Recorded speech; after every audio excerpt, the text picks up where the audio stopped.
Hopefully this camera will actually load with the sound. That was one of the main reasons why I couldn't get my video up last week. But it's very late Tuesday, and it's your favorite Canadian, Kason. Tuesday guy, what's up? This week's a free topic, but I'm gonna kind of mesh my last week topic in with this week because I feel bad that I didn't get a video up for you guys. But last week's topic was needle phobia and how we deal with it and how we cope with it and how we are now with it. Needles, I have a lot of fears, like a lot of them, and needles are definitely right up there with them. Not as much anymore, I guess, because the beginning of my transition, as you guys know, you have to poke yourself with a needle every week. Some people are every week, some people are every 2 weeks. Mine's every 2 weeks.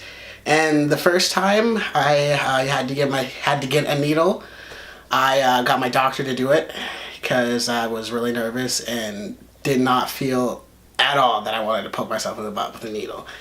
And even when my doctor, any time I get a needle, I have to be the one to look at it.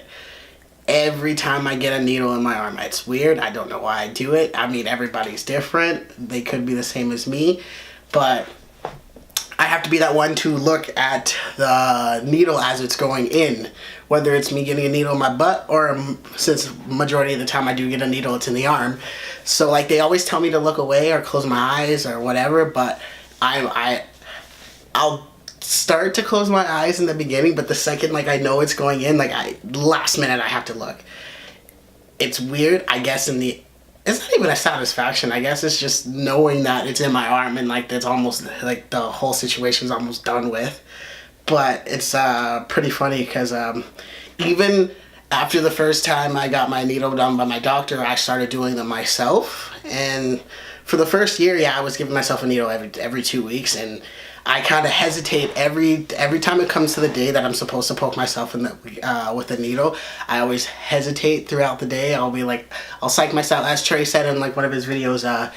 He starts to overthink it, so then it starts to freak him out. So that's exactly, those are like one of the things that I do. Like I overthink it. It's just like, oh, I really don't want to do this. Like I don't want to do it at all. This is and then so it takes me longer to get the process done throughout the day.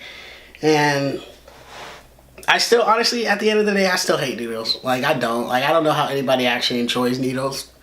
Like that hurts, and I get a bruise or I bleed. So now I get my girlfriend to do it.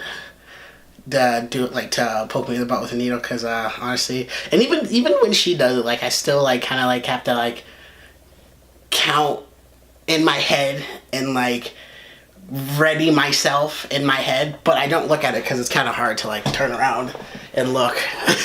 But yeah, no, at the end, I don't like needles, and I don't think I'll ever end up liking needles. Like I'm used to it, but that doesn't necessarily mean I like needles.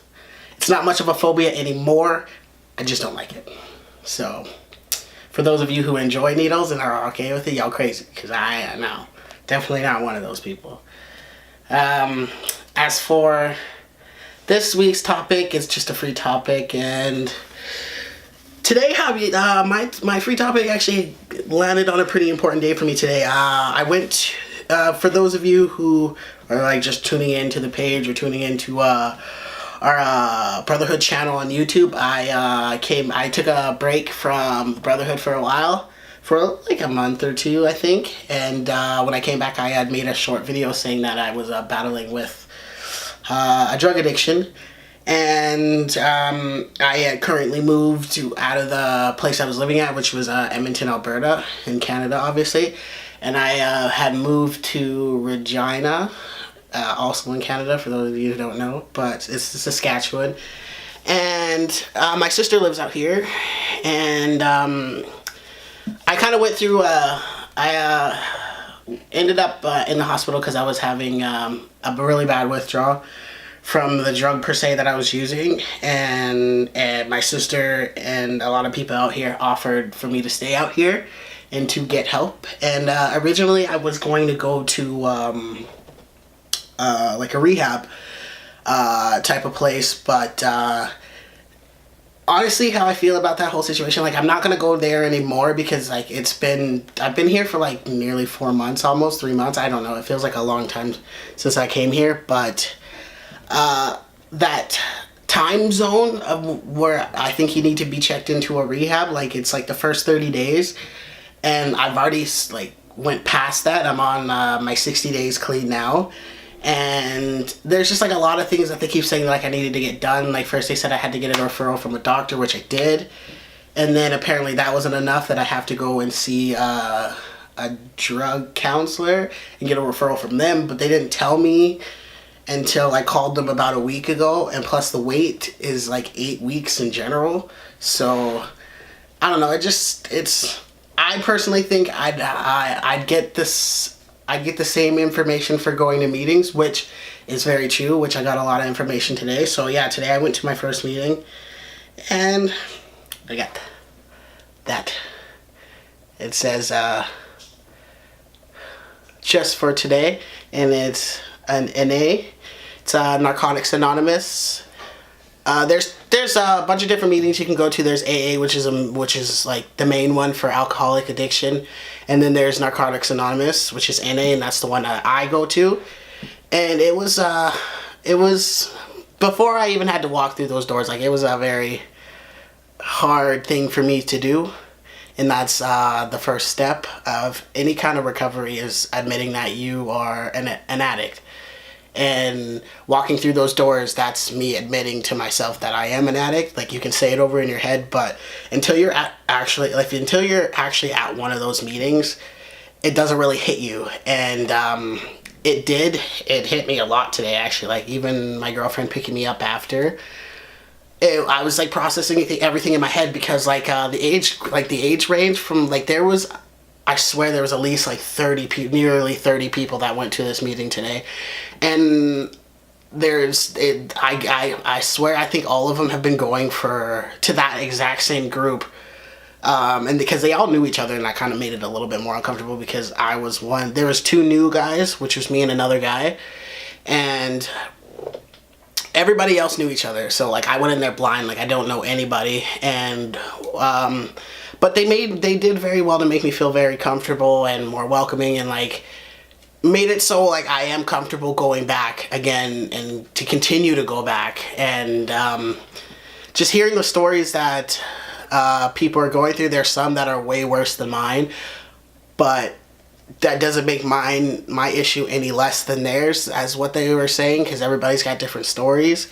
And I didn't talk today because it was like my first time going. Like that's huge. So I wasn't comfortable enough to talk. But I think the more I continue to go to these meetings, obviously the more that I'll end up opening up for everybody, and then telling them my story and my addiction and my struggles and what goes on through my head. But until that happens, I still enjoy just going and hearing their stories and hearing how they get by day to day in their daily life, because there's some of them that have been sober for like 15, 20 years, some that have only been sober for 6 months, some that's been sober for a year.